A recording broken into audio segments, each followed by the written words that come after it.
What's up, nerds? Welcome back. Let's talk about analysis paralysis, or NLP for short. In a nutshell, it's the inability to get started on something because you're stuck overthinking it. What tools do I need? Oil-based or water-based? Oh wait, this guy says that brand sucks. Use this material, but not that material, unless you're using this adhesive, but then you're gonna need a different applicator. You're gonna get it wrong, and they'll all make fun of you. Stop. Get started. You'll probably suck at it. Do it anyway.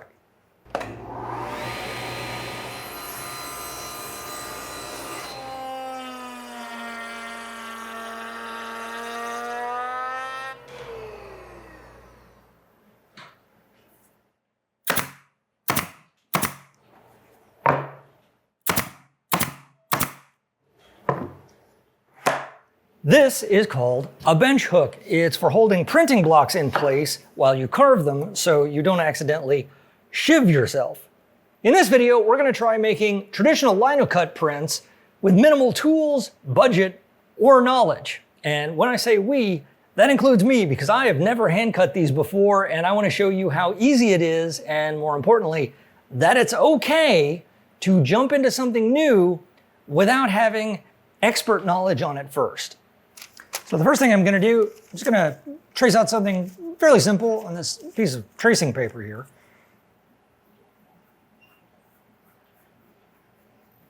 It's not what you think it is. Can I get it symmetrical? No.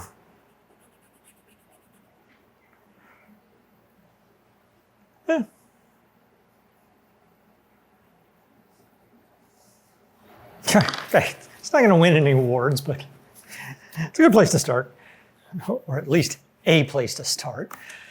Now I'm going to transfer this drawing onto this block of rubber material. Flip it upside down, and just go over it again with a pencil from the other side.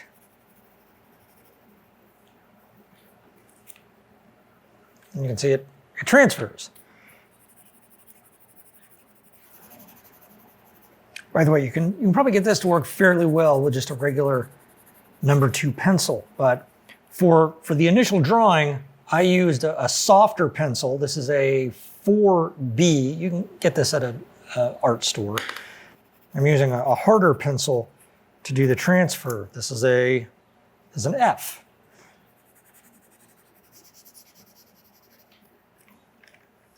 Ah, perfect. Of course, if you're more confident than I am, you can just sketch this right onto the rubber. Now, I got this rubber material from this kit. Now, I'm not associated with this company. They are not sponsoring me, although I will put an affiliate link down in the video description if you'd like to order one.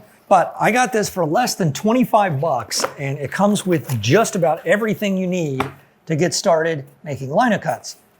Linocuts being, by the way, printing blocks made from linoleum. Now, I think this pink stuff is not technically linoleum. It's actually a softer material, but it makes it easier to carve. This kit came with 4 pieces of it, and I went ahead and mounted a couple of these to some plywood. I tried both contact cement and Super 77 spray adhesive. I could pull the contact cement up if I really wanted to, and the Super 77 doesn't seem to hold all that well, but it'll stay on there well enough. This also comes with cutting tools, a little bit of ink, a roller for the ink, a Baron, we'll get to that. It's got an inking tray and some paper. Oh, looks like it actually came with tracing paper. One less thing I could have bought.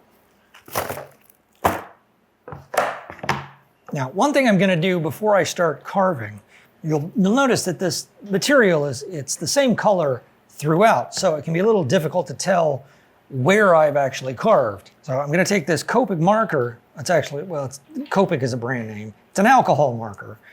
And I'm just going to color over the top of this. This is a light gray, and it's smudging my lines a little bit, but for this, that's okay. You could actually go in and trace over these with a Sharpie just to make them more permanent. Now, I should be able to tell better where I've carved.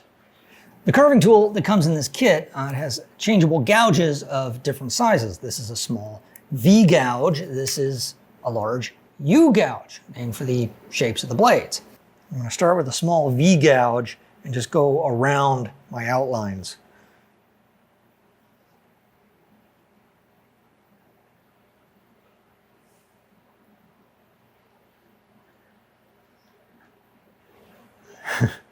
These tiny rockets were probably a little ambitious.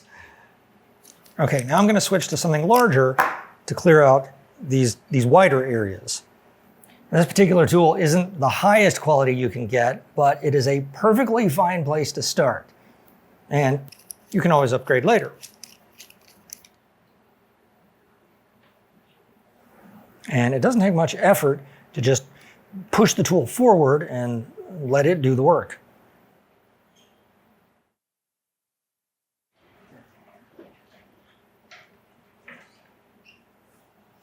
Okay, now there's probably some spots that'll need to be fixed, but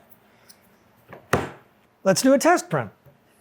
I am just going to use the ink that was included in the kit. I'll just squeeze a little out on the tray, spread it out on the roller, and gently apply it to the block. By the way, gluing these to wooden blocks is not essential. It just makes them a little easier to handle.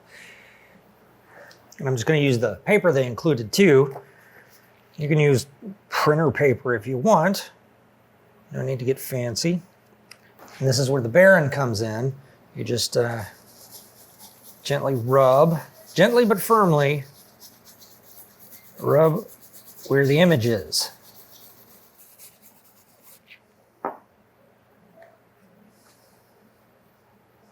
Okay. It's not perfect. Far from perfect, but like my buddy Jimmy says, you go to school on the first one, even if it is, kindergarten level. Like I said in the beginning, you'll probably suck at it, but that's okay. So I had to take this off earlier because I was definitely going to get ink all over it, but I've been wearing this around the shop. I usually leave my phone over at my desk because I will definitely get ink and glue and whatever else all over that. So it's been nice to know the time while I've been working because I lose track. Holzkern sent me this to try out. They make a variety of unique jewelry and timepieces for both men and women. The one I'm wearing is their winter night watch made from black stained maple with a black marble dial. Goes nicely with my shop fit, which you probably notice never changes. Long live the dark heather gray t-shirt. Holzkern's focus is on quality pieces made with real natural materials like mahogany, wenge, and zebra wood, stone like marble and onyx, gemstones, even real preserved foliage. When Holzkern asked to sponsor one of my projects, I asked if they had something in walnut, and of course, they delivered. Although this one might be a little too nice for the workshop, so I'll have to save this one for the special occasions, like karaoke night at Maker Camp. That's about as fancy as I get. Holzkern's pieces are made in small batches and with natural materials incorporated into the designs. Each one is one of a kind, and many of their designs are guaranteed waterproof. Very important for summertime. Find something unique that suits your personality over at Holzkern and get 15% off by first using the link below and then entering the code TREAT at checkout. And thank you, Holzkern, for sponsoring this project.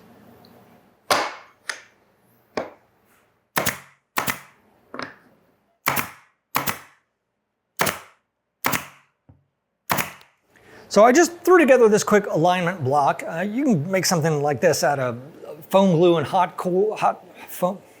You can make something like this out of hot glue and foam core, cardboard, whatever, doesn't matter. It's gonna help me align my paper with my next printing block. Because for this one, we're gonna do multiple colors with what's called, because for this next one, we're going to do multiple colors. Now, a patron of mine recently reminded me about these guys.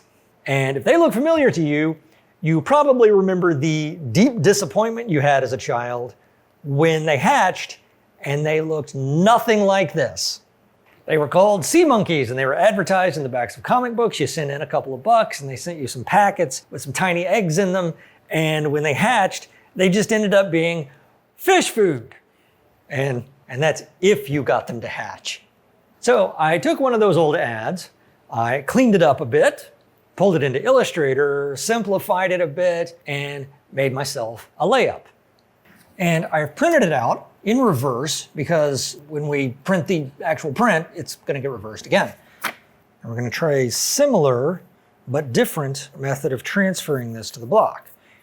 And I picked up some graphite paper, what you might know as carbon copy paper. I just slip this in between and trace it like before.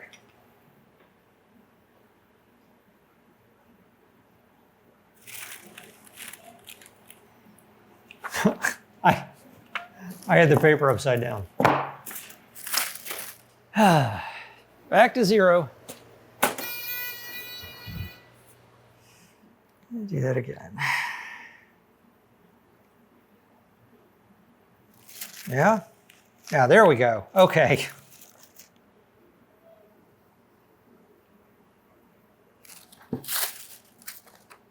Okay.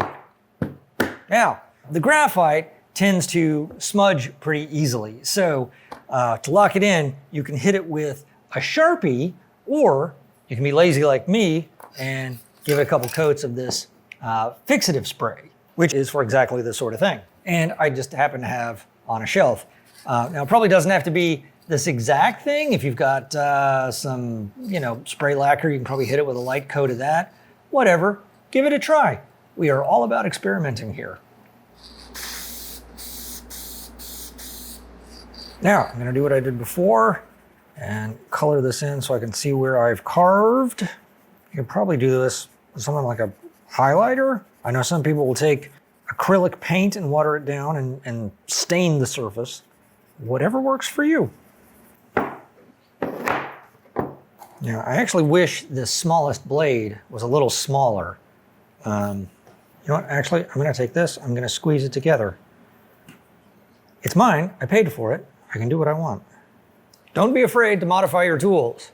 They work for you, not the other way around. Now this gray stuff, this is harder than that pink stuff. I believe this is actual linoleum. It comes pre-mounted. I picked this up at my local art store for $3.09. And honestly, I can already tell I like how this carves better. It's not as stretchy, so there's not as much give. I feel like I can be a lot more accurate with this. Yeah, I feel like the edges will be much crisper also. And the pieces break off a lot easier too.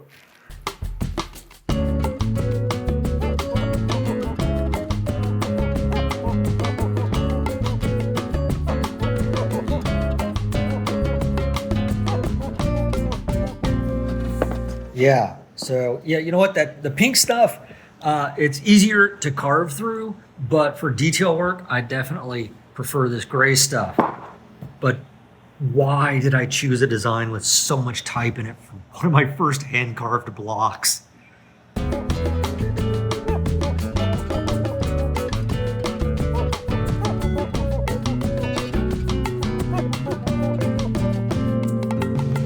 So I'm using wider and wider gouges as I move farther and farther out to these wide areas, so I can take out more as I go.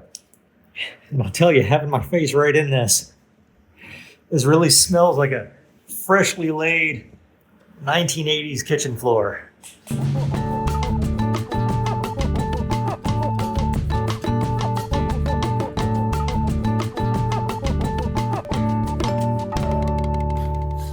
All right, I did have some goofs here and there, but that's why I chose kind of a janky font to begin with. I wasn't using the bench hook because I was moving this thing around so much, but toward the end I got to those wider areas and it came in handy. So now let's see how it prints. I am just using off-the-shelf Speedball water-soluble printer's ink. If you look up inks on the internet, You can get caught up in a whole list of different types of inks that people say are the right inks. Don't worry about it. Grab something, try that, see if you like it, change it later. Don't fall down the rabbit hole. Now, I have already learned that this stuff dries pretty quickly, but I have read that I can keep just a spray bottle of water nearby and just give it a little spritz every once in a while. We'll see if that works. And this thing, I picked this up at the yard store for like $6. That is a lot more red than I wanted. There we go. Maybe just a touch of yellow. You probably can't tell on screen, but I changed that just enough. I like it. By the way, you don't even have to have a tray like this. Go to the dollar store, buy a picture frame, take the glass out, use the glass. That's what a lot of people do. I can already feel that getting a little bit dry.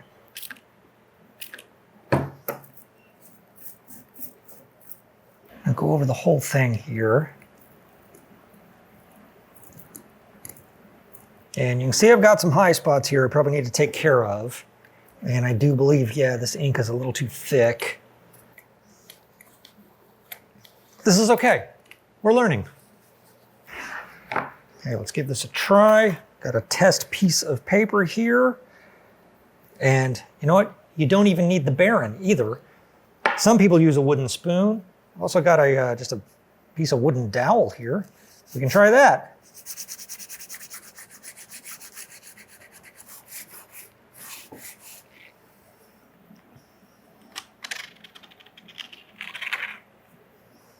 Yeah, not perfect, but I'm not going for perfect.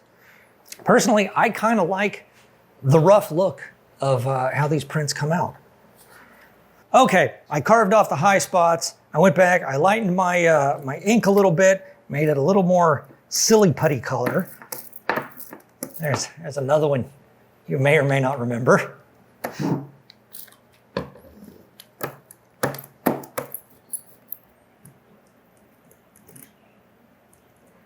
I think my problem is this is overloaded.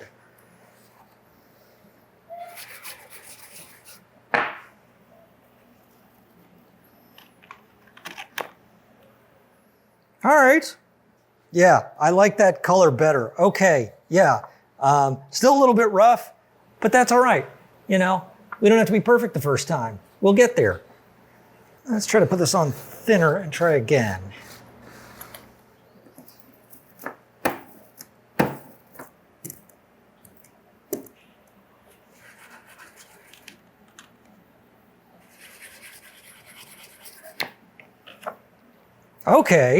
Okay, that's better. Now if I can get the other colors right, I may make a few of these and sell these over on my website. Okay, so I made a number of prints. I don't know how many, a number. And now I'm gonna do what's called a reduction print. That's where I take this existing block and I carve parts of it away for the next color. And that color is going to go on top of the previous color. And when you're carving, by the way, you can just wiggle the blade back and forth a little to make a slow, controlled cut.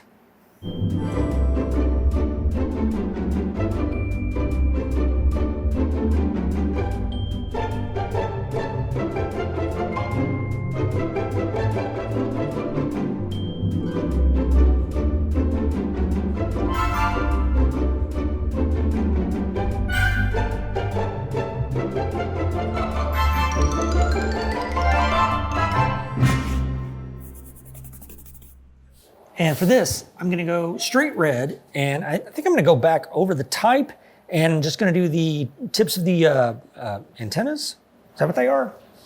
Sure, the antennas. Okay, evidently I was not recording that first one, so here's what it looked like.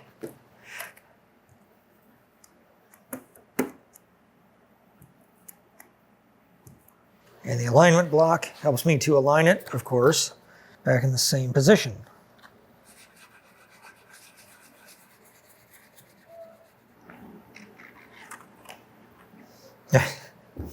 exactly the same thing that happened the first time. Need more ink.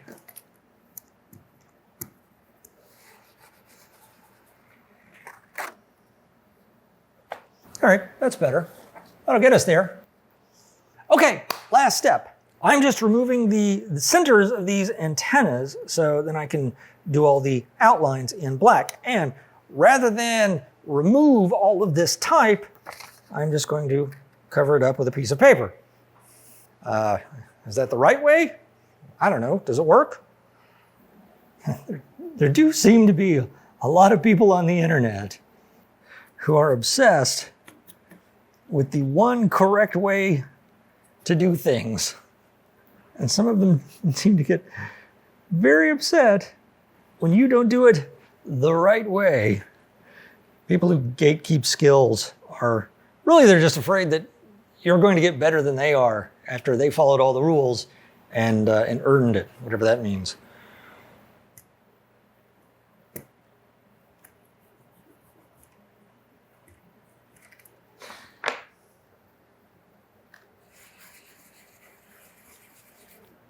Moment of truth here.